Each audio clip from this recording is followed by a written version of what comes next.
This is the Dog Psychology Podcast with Lynn Boakey, Todd Langston, and Art Ortiz. You know me, look at me. I can't even be brief in this. I think that what I teach is more about patience than anything, and empathy. And that's really what I need people. That's my main concern now, is Oh shit. understanding how the dog feels Did I and lose Lynn? adjusting how you communicate with them is critical. Everybody has a thing that they do. They have a series of things that they do with every single dog, but that's not necessarily good for every single dog. And they just put that square peg in the circle hole. Hold on, dude. Hold on. Let's not go to what the others are or are not doing. That doesn't matter, right? So what I'm asking you, because I could tell you for me, and so I'm asking you if if there's one or two things, like at the end of the day, that you want somebody to walk away with. Let's do it more. I'll be more precise. We'll use trainers. So not just your average client. Let's say somebody's called you up and wants to work with you and spend some time with you. What to you do you want them to take away from that experience? From experience when working with me is to listen to the dog. The only way you can listen to the dog is understand what the dog does in their normal life as a species, which is dog psychology. And so you have to be able to translate what the dog is thinking, feeling, and doing into what you're thinking, feeling, and doing as a human, and then transfer that back to the dog the way they understand it. So it's very important to understand how to listen to the dog. So there's a whole series of things that you have to learn. If I just say listening to the dog, how do I listen to the dog? I mean, it's a whole thing. I don't know that I can be concise for you. But maybe if I listen to you guys being concise, I might be able to do that and sum it up. But I really don't care about anything other than what the dog feels. No, I don't see people doing that. They just do their thing. And I want people to just listen to the dog. All my posts, you can see. I don't show, Todd, it's been years since you came to my school. I don't use any corrections anymore. I got over 50 hours worth of raw footage, not even a single edit in it on my membership, and not a single correction, and dogs that want to kill me. I want to take that away. I want to listen to the dog, communicate with the dog. And I know you guys may not want to hear all about my pressure thing, but it is a common ground of understanding and is universal. The way I have it all written up, universal between all species. And so using what they understand versus what we think we understand is all I want. And if I lose all kinds of business because nobody wants to learn, fucking really learn, well, then I don't give a fuck. I'll sleep I've been homeless so many times. I don't care. I will die with all my techniques before I give them any more. I've just seen too many people misusing them before I ever do it again. You got to learn first what the dog understands, how they perceive the world, not your perception that you're being the pronoun.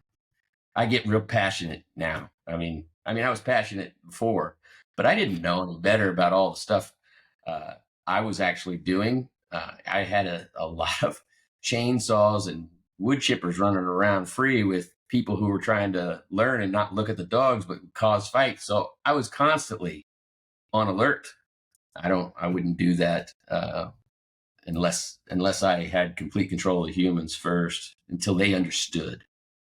You understand. You guys understand. If somebody calls you up and you're going to work with somebody for one or two appointments, and now that we're talking about a client, what do you lead with? What do you want them to know? The clients now, we're not on trainers. Yeah.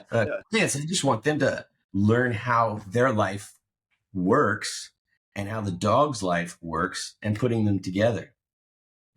I want that to be a nice, smooth transition. I don't even use the scientific terms of everything with the dogs. I use layman's terms all the time, and they're put into context for everybody. And if I can put it into context for a doctor, a mechanic, or a chef, put it into context for them, they already know everything that I know now because they do it for a living. They just need to transfer the employees or staff to dog.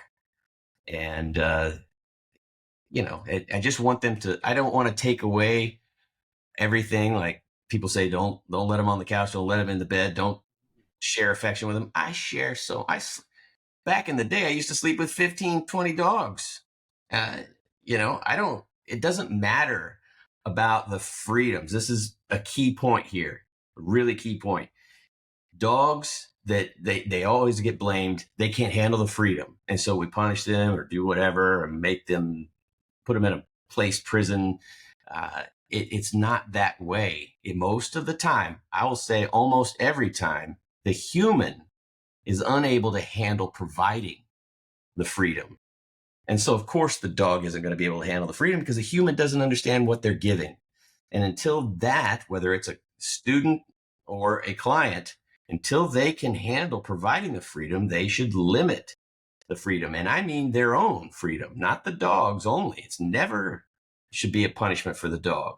I always say that, okay, you want to pet your dog. What did you do to deserve that?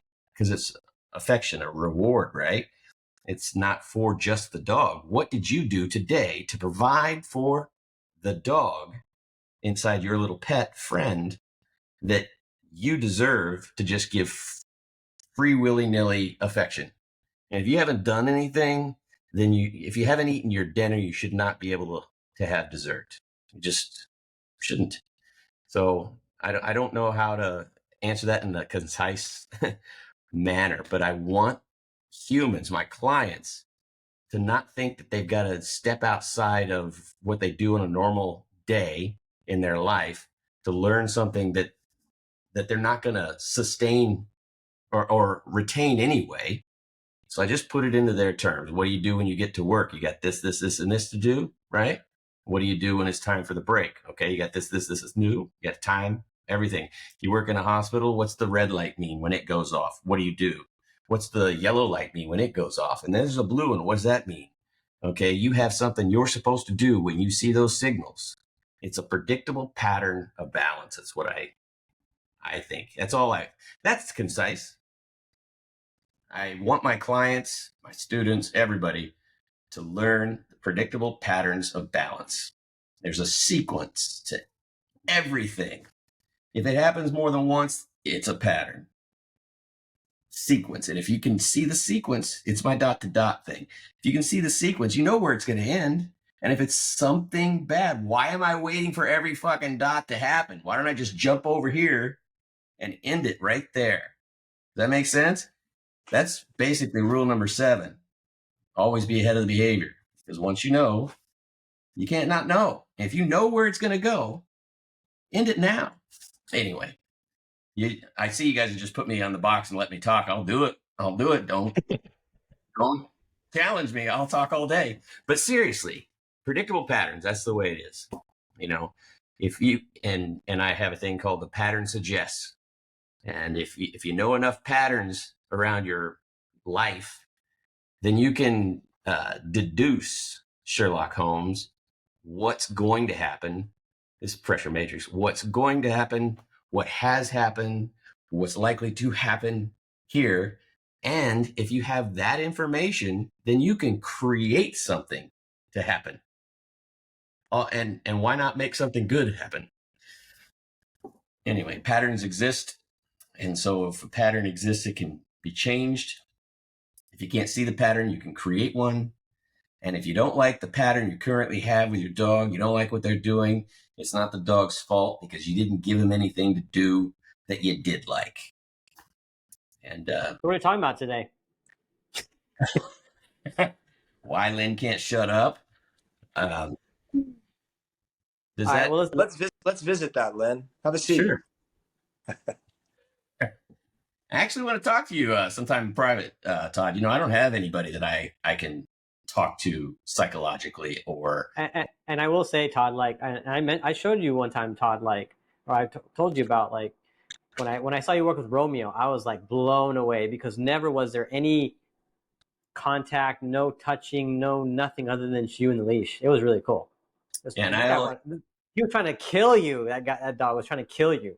Yeah. Like he was out to get you. And then at the end of it, he was like, "What's up?" Like, and it didn't require any touching, using the foot, a correction of the leash, nothing. Patience, empathy, understanding, like not just, oh, he's this way and that's going to happen. No, feel it. And when you don't feel that negativity coming from him anymore, then he's ready for something else. And if I could trust humans enough, then I would probably be a pretty popular guy. But yeah, thank you, Art. That's right, you were there for that, and that was a great transition from owner. It was a nice creative way to use the door. None of this dog daddy shit we should talk about one day, swinging the dog around. But yeah, I just know where the dog is going to go, and I'm there before it. And if you're there before and it can't do the thing, like it wanted to get me, but I was just that 2 steps ahead of him all the way. And he's like, what the fuck? You know, I'm just going to sit down. I have it on video. Yeah, it was a cool one.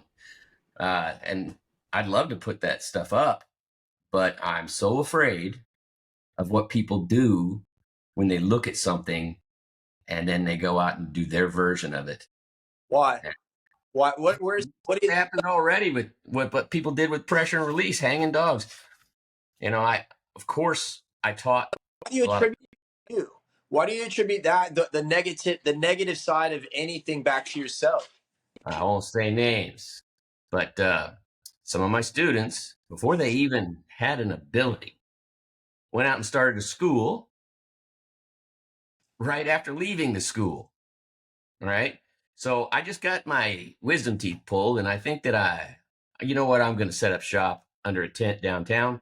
You know what, fuck that. I'm going to have people come and learn from me pulling teeth. And it's unacceptable. They couldn't put the context that every dog that was at my place was at the most extreme. And that's why some of the stuff that I had to do was to protect me and the dogs and whoever happened to be around. But that's not how every dog is. And so they couldn't bring the intensity down to a sensitive level. I call it a cork on water. It doesn't matter if the water's glassy and flat, cork's on top. Doesn't matter if the wind is blowing waves, the cork stays on top. And that is where I am when I'm using the leash. And, you know, when I went to, I don't want to say names anymore, but I went to somebody's place and worked with them after they went to that other school, everything changed for them, because I saw the videos that this person was producing and was being rewarded for. And I was just like, dude, you cannot do that ever. And things changed for that person. And now, again, everybody does whatever they're going to do. I feel guilty. That's one of the reasons why I'm so low on everything. I feel like I have caused so much suffering to dogs when I look at videos and I can see exactly who taught them that and what they think they're doing. And they think that the dog is trying to get them, when all the dog is trying to do is to get to where the leash is shorter so that they can breathe. But the human shouldn't be. Once again, they can't handle providing that education because they don't understand that the dog isn't trying to attack them. You know, you're attacking them. This leads to the whole problem with leash pressure versus what it actually is, which is physical pressure. As soon as a human says the words leash pressure, as far as I'm concerned, and I see it in the dogs, they've immediately cut the dog out of the conversation, because the dog can never use a leash. It's physical pressure. And if the human, when I'm using the leash, that's a tool. Sure, that's great. You can say it if you fully understand what And pressure isn't a technique, it's an experience. And when that Something dog, you do with the dog. yeah, the dog is experiencing the pressure that's being applied. It's not experiencing the leash. And when a human thinks they're just putting leash on, they already telling you they don't understand how to speak, and they cut the dog out of the conversation. When I say a dog can bite me and I don't care, it's the same physical pressure. It's a root pressure, physical. There's only 6 of them. And physical pressure is a root. Now, you can have other names, but as long as it links to physical, leash does not. It has to be universal. And when the video I'm going to put up later today, if I get back from the bank, that's my thing's been hacked. If I get back, I'll put it up tonight. You're going to see me communicate with a Great Dane 50 yards away. That's not spatial fucking pressure. You can't experience space. It's psychological. These is another thing where people cut out the ability for the dog to be in the conversation. If the dog is barking and lunging at you, he's talking to you. He's telling you how he's experienced life. And if you say that dog is bad and he's a dick, I hate when people, that dog's being a dick or whatever. Being pushy. Well, I'll say pushy when they're being pushy, but people are just throwing pushy when they don't even know. The dog may be confused, and the way that they process confusion is this. Okay? And you, as a professional, even as an owner, a parent understands when kids are doing something. And if somebody goes, hey, you got to discipline that kid. My child is processing what's happened. My child is 5 and doesn't have the same life experience that you have to be able to process that yet. And I want my child to experience it the way that they need to with my guidance to the end result, which is clarity. And without clarity, there is no conversation. Okay, and obedience isn't dog psychology, it's conditioning. There's nothing wrong with obedience or using food or even giving a word to an action, but it's not communication. It's a cue to get a dog to do something. I give my dogs cues, but the conversation, how they feel about, if I give a cue and my dog is telling me clearly it's not willing to do that thing, I have to ask myself, what's the context, the environment? What's the situation? Are there other perceivers involved that are causing my dog to say, hey, I love you and trust you, but I don't want to do that one thing? And if, as a human, a parent, I can't say, oh, let me step back and see what you see. I got it. Okay. That guy over there with the leaf blower. It's across the street and 3 doors down, but I understand it. So let's slow down or go another way, and then I'll ask you to do the cue, and they do it. And then now I know, rule number 7, I have a problem with my dog believing me in certain situations. I'm going to go work on that until it's not a situation ever again. This is, and if I had kids, I would raise them the same way. You tell me what you feel. And when they're young and they can't fully speak or have an understanding of the English language, their behavior is their communication. And if a kid is frustrated or a dog is frustrated, and what happens when you're frustrated? You slam things, you throw things, you disagree. If you can't see all the flavors of frustration and see that it's good to know that a dog or a child or a friend is incapable at that moment to process frustration, it's critical. It's a form of confusion, and I use confusion all the time to my benefit, because when you can bring a child, a friend, a student, a coworker, a loved one out of confusion, you become valuable. And I want to be the most valuable. That's what leadership is, value, right? You know? I appreciate you guys giving me this box to stand on and preach. I'll keep going if you like it. Hey, you're not even asking questions, so it's either really bad or it's really good and great. But do you see what I mean, though? Allowing whoever you're having a conversation with, and this is my form of allowing you guys to tell me if I'm talking too much by stopping and making fun of myself, right? If you can't allow whoever you're communicating with to express themselves, there's no conversation. Now, obviously, people and dogs, even when they're expressing themselves at a too high level, you kind of want to put a break in it. But I need that to get out of them. It goes along with what we were talking about before, resistance. Resistance is needed because once the resistance ends, the education begins. And everything you did through the resistance is still part of the education. It's just now clear for them. How's that for concise? But I don't understand why we can't talk longer when it's something critical. Why? As a kid, I was never taught how to deal with frustrations or being concise. I didn't have even the education to understand all the words. Sometimes words are traveling, bumping into each other, trying to make their way to one lane out of my mouth. And that fuck stick that gets on the end of the tongue and says, I'm not going. There's a big traffic jam behind him. And I sound stupid when it happens. But that's just the way I was raised. It doesn't mean I'm stupid. It doesn't mean I don't have anything valuable to say. It just means that if you're looking for gold, you can't find big chunks. You might have to sift through a lot of stuff to still get those flakes of gold that add up. Damn, I'm on a roll, right? All right, guys. Well, I don't know if I said anything that you want to chime in on or what's going on. Where did my voice boxes go over there? I mean, I've heard all this. This is what the Lynn that I experienced, and talking about that frustration. I think that it's really important to know that because I have two boys, and when they were young, when they were young, no, they are young. But when River was younger, he's 4 now.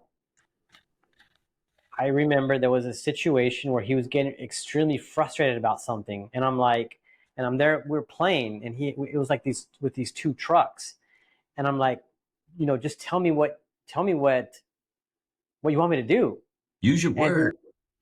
But he doesn't have like the communication skills to come up with the word that he was trying to tell me, and he's so frustrated. And then I was getting mad because I'm like, just tell me, like, why are you, so he's having this tantrum, and he's starting to, he kept saying Traeger, and I'm like, Traeger, what the hell is Traeger? I wasn't sure what that meant.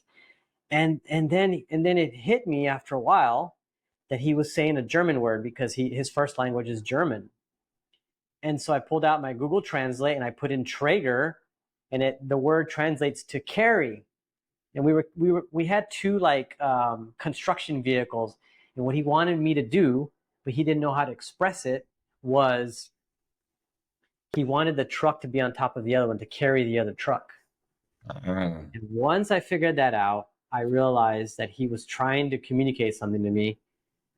And I felt so dumb because I was getting really mad. Like I was getting like, dude, just tell me, like, why are you getting this tantrum? And so that really opened up a lot for me in the sense of like, the dogs go through the same thing. A lot of times they're going through this, they're trying to communicate to us. And the way they communicate is through their behavior. Their language is their behavior. Mm-hmm. And so, but we internalize that as human beings and we take that personal. Yeah. And then we make them wrong for it. Mm-hmm. And so that goes with the dogs and children. And so I will say that having children has really opened up my mind in how I see certain things, And I think a lot of times people, their dog's behavior is they take it personal. It's happening to me. Why take it personal? Well, because I think it's because they get dogs and they think it's going to be this easy life. Like they're going to be my man, their man's best friend. And then Todd, you and I were talking about like what the perception of dogs, what people think dogs are. On TV, we see them in commercials doing bad behavior. Todd had sent me a video of this family doing this like dance, like a TikTok dance. Meanwhile, the little girl is getting molested by their French bulldog, and they're just more concerned about doing this dumb video. And then the title of it is like, look, I couldn't stop. I had to watch this 5 times. I laughed so much. And so people make this normal of these dogs doing these things that are just frustrated, and they're taking it out on the owners. But it's not that they're making it, that the humans or the dogs are making it personal to them. It's just their language saying, hey, we're missing something in our relationship. And I think that what we do is, we're talking about like, what's the one thing, like, and there's one thing you could tell a client, like, what's your go home? What is the one thing you want your clients to learn? Is that since the beginning of time, dogs and humans came together because there was something that they could offer each other. There was this understanding that we can come in the middle, and we can meet in the middle, and use your strengths, which is the dog could use their senses, and they could hunt, and they could smell prey from a distance. They could, track and things like that. Whereas the humans had the intellect to build the tools. And so they needed each other. I mean, the wolf could have survived on its own, but there was something about the human that said, I'm going to go and connect with that species above any other species because there's something about them. And then the same thing with the human said, I'm going to connect with that because, they have a certain skill set that I don't have. And so it was this symbiotic relationship that started from the beginning of time. And I think we've kind of gone away from that. There's a great theory on that for the first theory is that it took a long time. The most recent one that I read is that this was done in, they said, about 60 years. They said 5 generations of wolves. And the way that it was described was flight distance.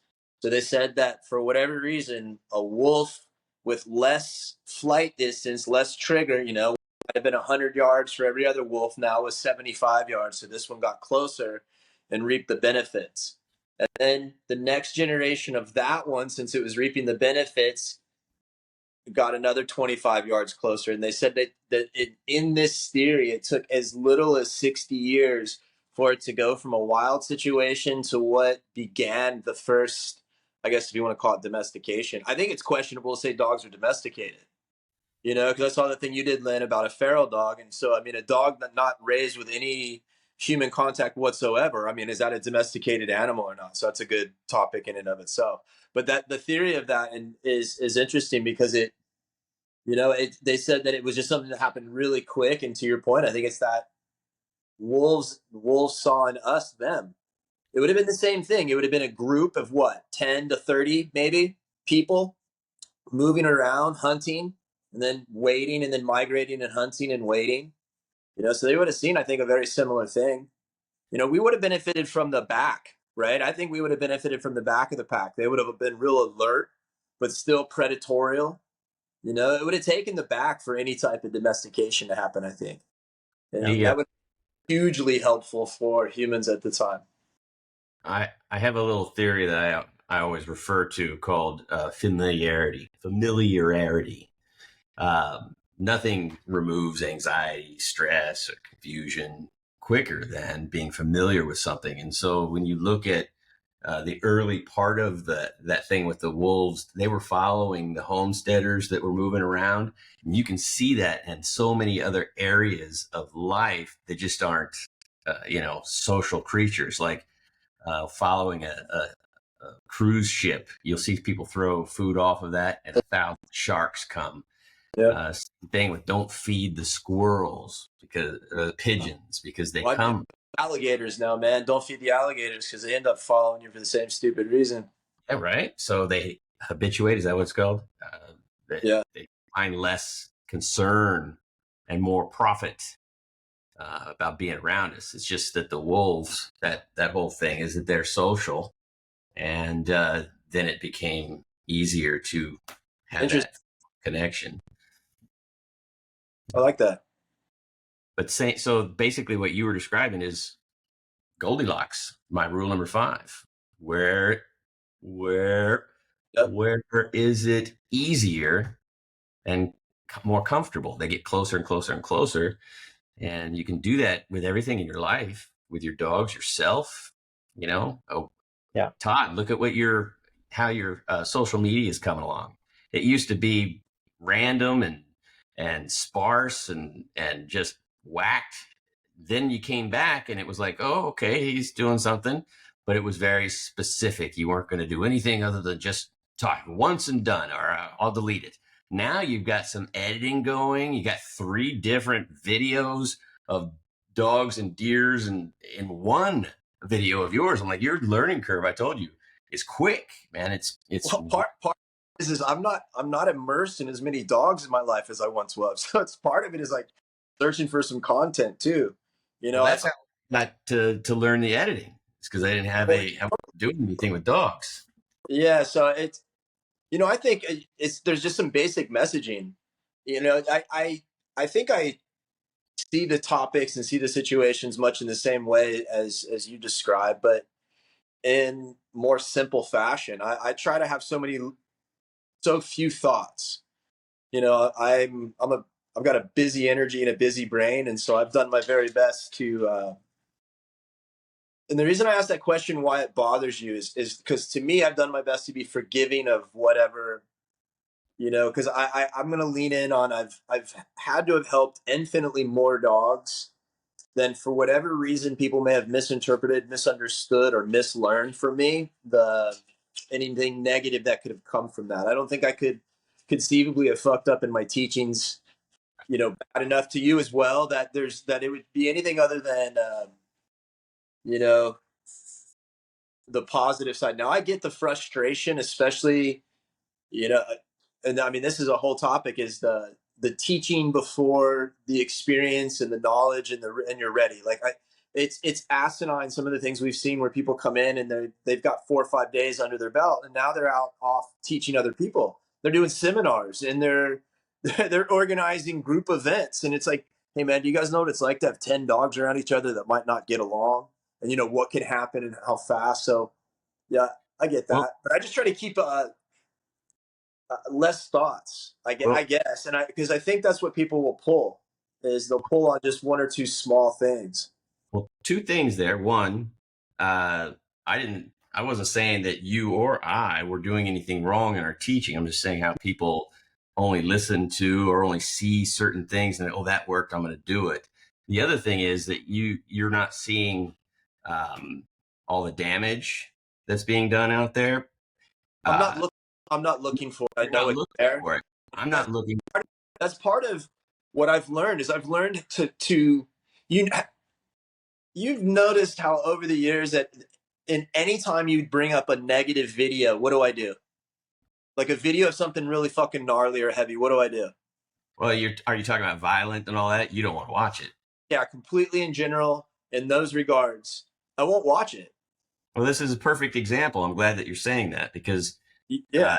you don't want to watch it because you didn't experience any of that in your life. I don't want to watch it either, but it's all I see. No, you're not understanding. But the point is that I believe you can control a lot of the outcome of the vibe of ourselves in general through like the same thing that we do with the dog. So the way that we regulate information for the dog is so we understand that there's certain things that are going to influence them that we can regulate. Same thing with our children. And in doing that, you also want to teach how to deal with it, but know at what point. And I'm a firm believer that you have to process all energy. And you know, I do enough having to process my own energy. I don't want to bring in any excess, intense negative energy, and I guess in the form of visual things and all of that, because it's going to pop up at the wrong time, and then I'm going to have to deal with it. And that's what I'm saying is that's the whole, when you go back to the messaging on social media, I've learned with myself anyways, is simple is better. Otherwise I get too cluttered, too many things, too many thoughts.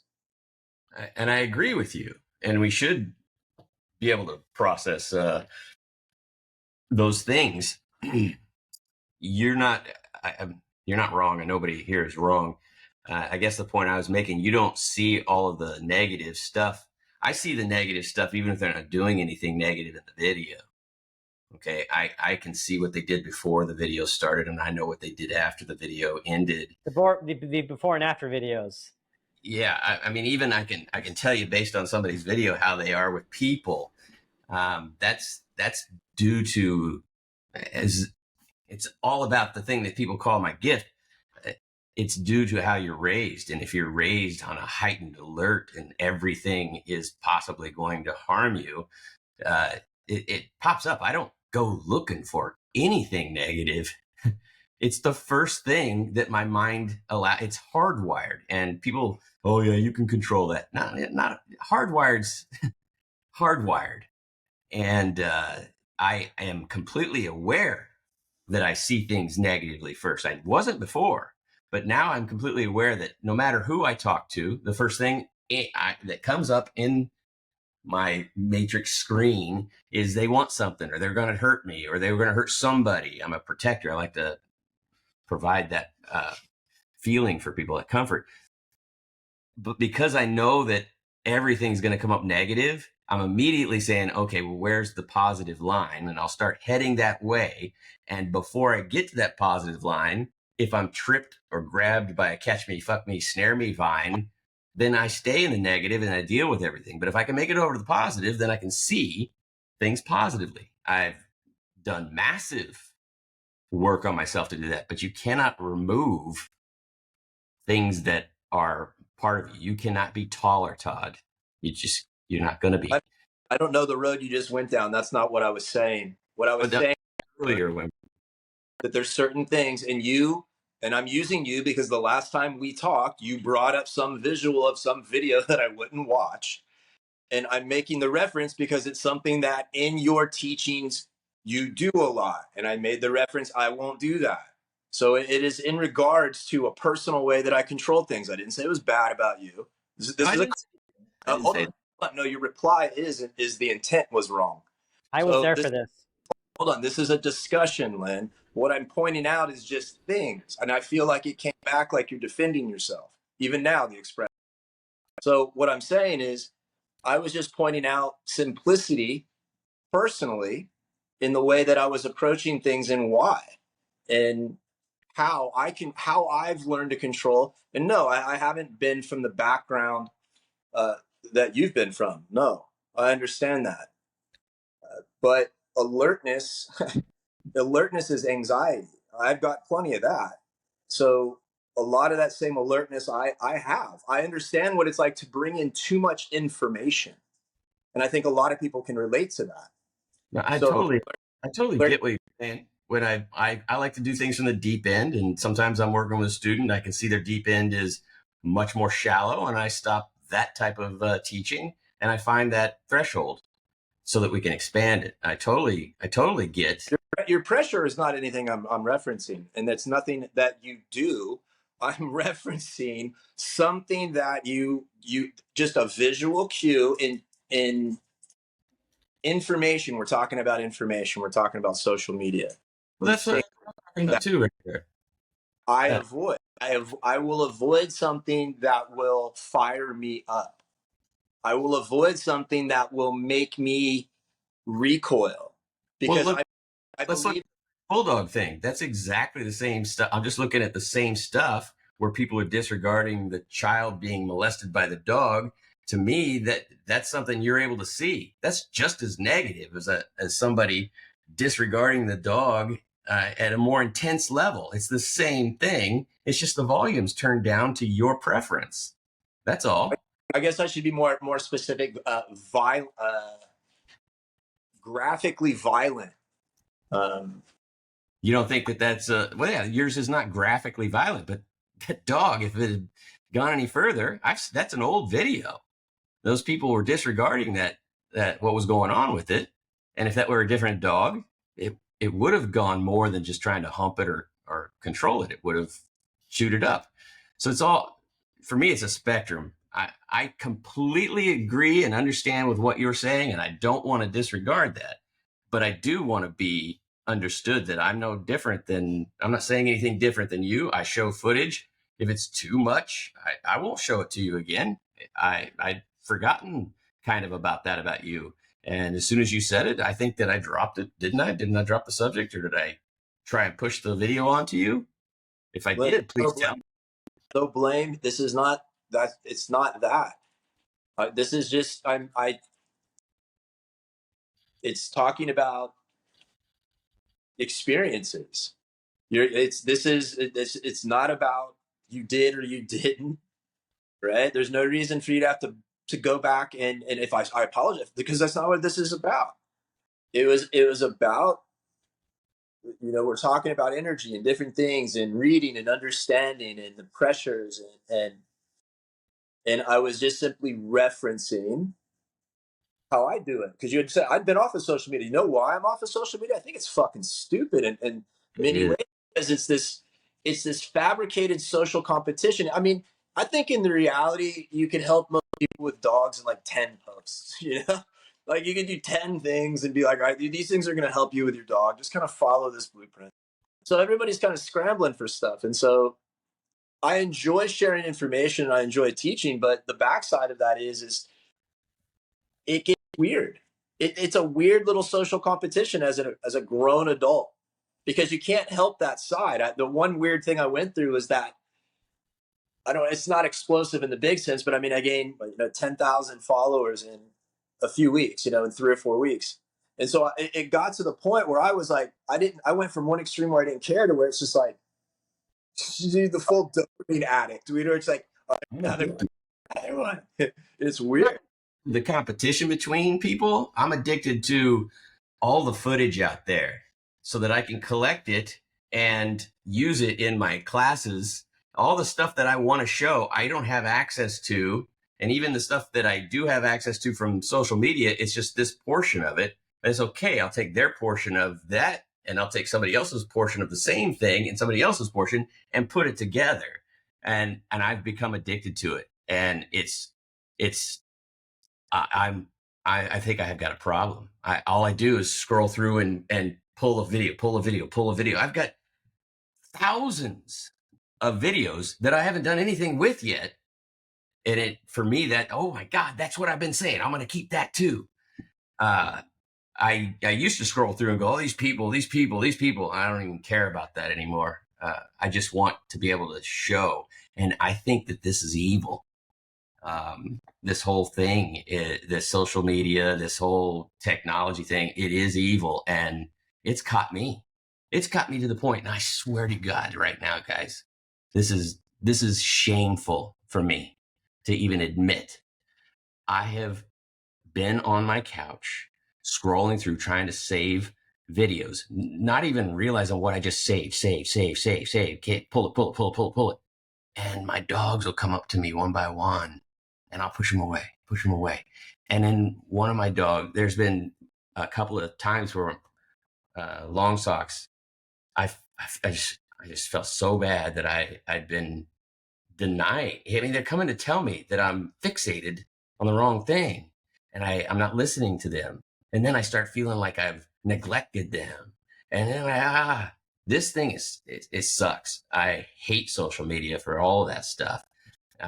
I'm telling you right now, I got a problem, and my dogs pointed out. It's just like that day I told you about finding out that my dogs, I was angry at a car who cut me off an hour before. My dogs are hiding from me. That's as impactful as this is right now, and I'm getting chills, and I wish I could throw this out. This fucking phone. I just feel like shit. The point I was just making. That's what I mean. That's the big picture of what I'm talking about, the way we control input to control energy.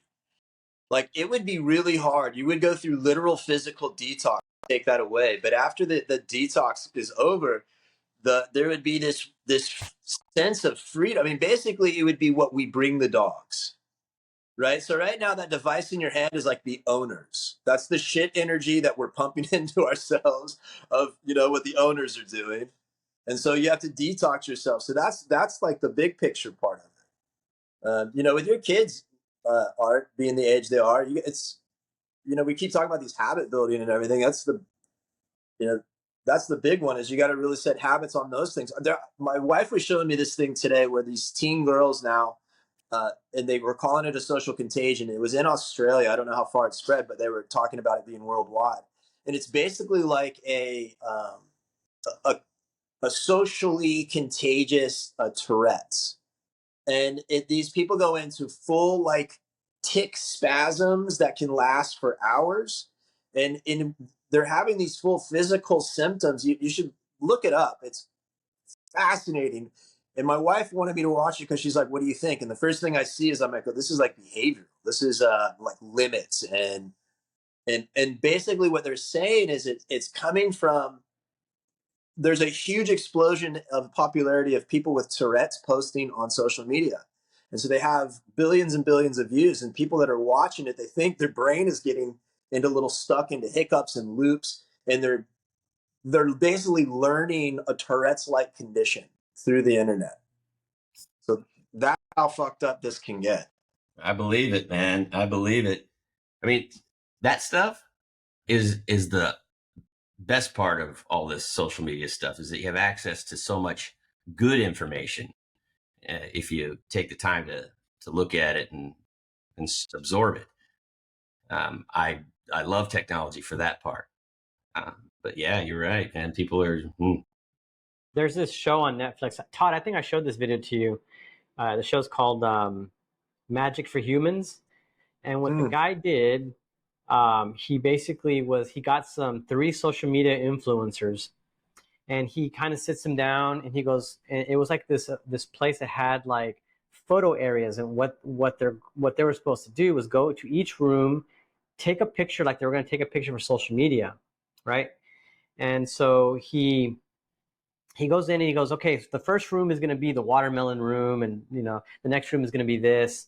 And then he basically starts off the whole conversation with, I'm a father, and he's kind of like this nerdy guy, whatever. And he's like, do you think I can influence you on your decisions? And they're like, no. Like, and they're these teenagers, right? And so he has this whole like conversation about him and his kid, and he was swinging on the, saying all this stuff, right? And then so he had all these people, all these influencers go into this giant room that had all these different rooms and take pictures. And then their goal was to pick one picture from all 3 of them, take one picture that they liked the best, and they all posted it on social media. Okay. And so then when they were done, they said, okay, who picked the watermelon room? They all picked up their hand. Who did it on the swing? They all picked up their hand. Who used hashtag, I don't know, summer blues or something like that? And they all did it. And they're like, how did you influence us? How did you do that? And it's because how he started the whole thing about, he had a shirt with a watermelon and he showed him a picture. Like, so it was this conversation that he had with him, how he influenced. And so, I mean, I have a deck of cards right now because that's like my fidget spinner. Yeah. But I got into card magic, and that's why I started watching that. And so I started to realize how easily manipulated and influenced we can be. And it's so like easy as human beings that we can see something right in front of you and believe something is real. Art is called priming.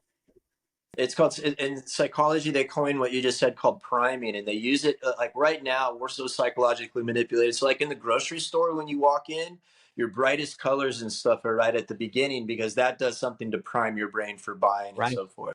And these people like you're talking about that are really good at it, I mean, you don't have a chance, really against a lot of those things they do.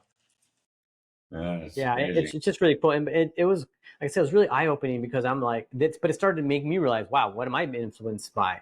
There's a lot of stuff that I'm influenced by. Right. Well, how much of who you are is you? I mean, so here's one for you. You're only born with 2 fears. You're born with the fear of falling and the fear of loud sounds, and that's it. Every other fear is learned. You learn every other fear through experience or through others. So most likely the first ones are coming from, are you taken care of? And then but think about that. So the majority of your fears aren't yours. I just saw a study that said if they take tears from women and men smell them, your testosterone level drops for like 3 days. So anxiety can be passed from one person to another in such an easy way that people have no idea that the person you sat next to on the bus who was anxious the whole time, that made you anxious, and you don't know why you went home or were a little bit clappy with your wife or something like that. So it's a great point. Magic of movies too, and that they build the tension, they build the suspense, and everybody feels it. And then I didn't know somebody could smell your tears and Dude, there's some seriously, that's where the internet is really awesome. Is there's some scientists. I think me and Art follow a lot of the same people, like Andrew Huberman. He was the one that I got the tears thing from. So there's some really cool people out there that have taken what our experiences are and scientifically supported or backed them up or explained them in, I think, such cool ways. And it makes understanding things, it makes, to me, like what you just said, Art, easier to understand. Like, how influenced are we? It's kind of off topic, but it's related to what you're talking about. Andrew Huberman had one on grief that was really good.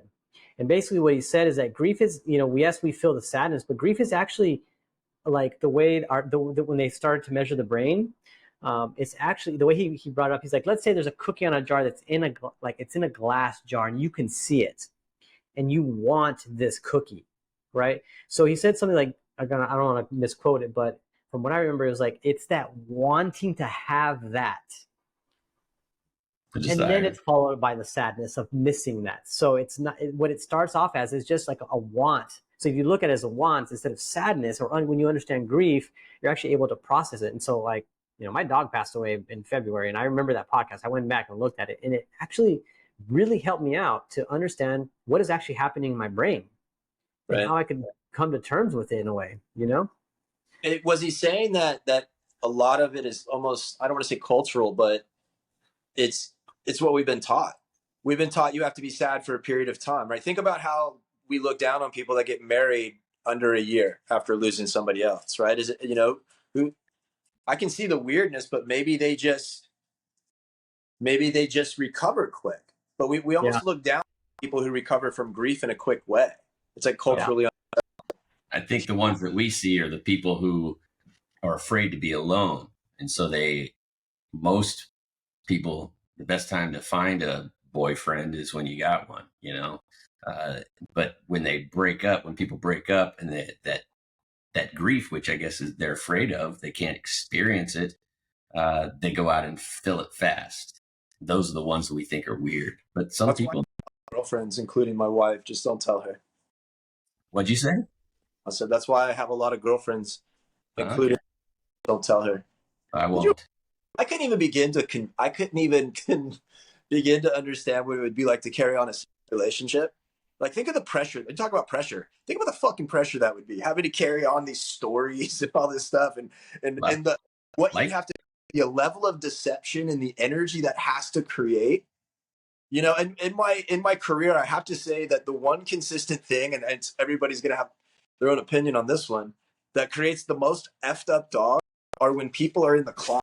They're living a lie in that way, Like, you come across, you're like, why are you married to a woman, dude? You shouldn't be married to a woman, right? And you can tell that they're living this lie. And the dogs, I've seen this, I would say a certain number of times, and it's this consistent pattern. When I talk to other trainers and it comes up, they're like, oh my God, yes. We're that pressure of having to always put on something. I couldn't imagine. Oh, the mask. Yep. Oh my God, I could not imagine having a relationship outside of it's beyond me. I can barely put enough energy into this one. Some people are skilled at it. They like that rush, that adrenaline rush. Others are just stupid and don't know what the heck they're doing, don't care about other people's feelings, and then ruin everything. Some people get lucky and nobody finds out anything. It's not about whether I could handle the relationships. It's about, I just wouldn't cheat. I don't think that's no. That's that you don't go down that path. Art, how long you been married? One. You've been married one? Can you guys hear me? Yeah. I'm messing with my microphone here. Hang on really quick. So he's cheating on us, Todd. He hasn't been listening to us for 5 minutes. No, I have been listening. He's been fucking the microphone. How it feels. My battery's gonna die. That's why. All right. Well, we're just about done too, though. So yeah. I've been married going on 8 years in October. Oh, nice. October what? How long were you together before you got married? A year and a half. I wonder how many dog trainers have married clients. Or dog Steve? trainer. Yeah, Steve, that's what I'm saying. What Yoa's wasn't, was it? Yoa didn't marry. That was his girlfriend before. No. A lot of people date and marry people, like trainers and Right. clients. That's true. You see a lot of that personal trainers and stuff too. Yeah, I don't.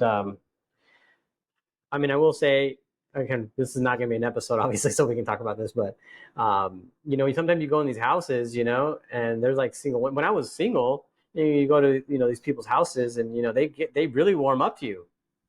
You know, Yeah. I kind of. cases I think I'm being hit on. I don't know enough though. Like I'm not tuned into that energy enough to know.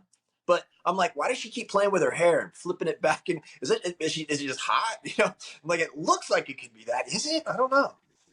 Sometimes nowadays with that flipping of the hair, it's so conditioned for the social media Oh, great point. Yeah. that they carry it on into regular life. Yeah. Yeah, and if you go through some of those pages, it's hilarious because you just scroll down the main page, and every single one of them are all the same angle, just different clothes, different environment. That's the angle that they think is best. Oh yeah. And the mirror and the camera do not lie unless you lie to the mirror or the camera, and you only show them this side. And It was so weird to see yourself on video. Even just listening to your voice on like an answering machine was the strange. I mean, how old was I? Probably was a teenager before I saw myself on video, and it was always like almost traumatic because Yeah. it was never what you had. imagine. Yeah, and so think about I don't think anybody hears their sound different. no.